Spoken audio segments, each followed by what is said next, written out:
So welcome back if you're coming back, and welcome if it's your first time. And we would like to talk about something important, something that doesn't get said enough. And maybe we've spoken about this before, but we still need to talk about it again. So let's talk about what it really means to help yourself and how that actually makes you better at helping others.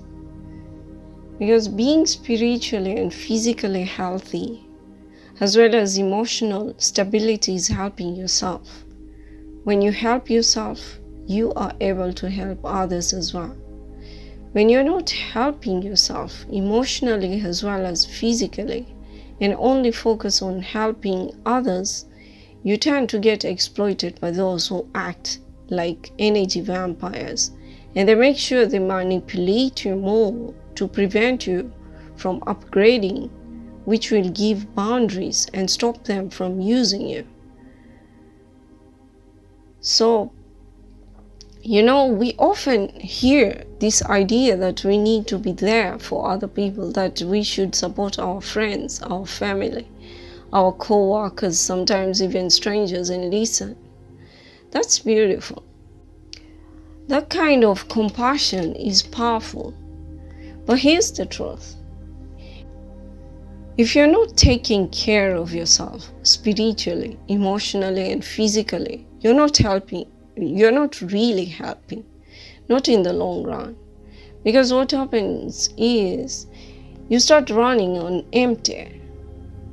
When you give and give and give without ever checking in with yourself, you start to feel used, drained, and that's when certain types of people, what some call energy vampires, they start to take advantage of that.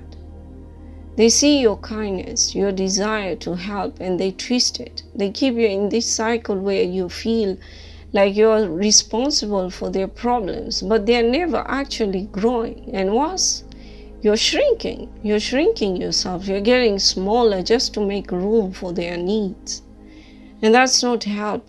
That's called manipulation. But here's the shift. When you start helping yourself first, when you make your spiritual health, your physical well-being, and your emotional stability a priority, you start to build something essential. And that's called boundaries. And boundaries, they are not walls to keep people out. They are filters to keep the wrong people from draining your energy. You stop being available for manipulation. You stop bending over backward and to meet everyone else's expectations. And you stop apologizing for needing space, rest, and growth for yourself. And ironically, that's when you actually start helping people. Because now you're doing it from a full cup. Now your energy is clean. Your intentions are aligned. You're leading by example, not by obligation. So if you've been feeling drained lately, or like you're giving everything and getting nothing in return, take a breath. Check in with yourself.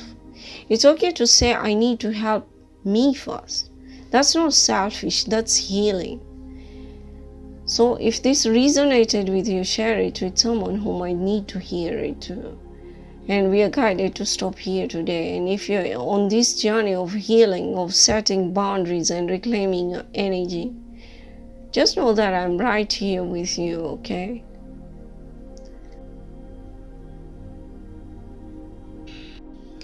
So till next time, take care of yourselves and God bless.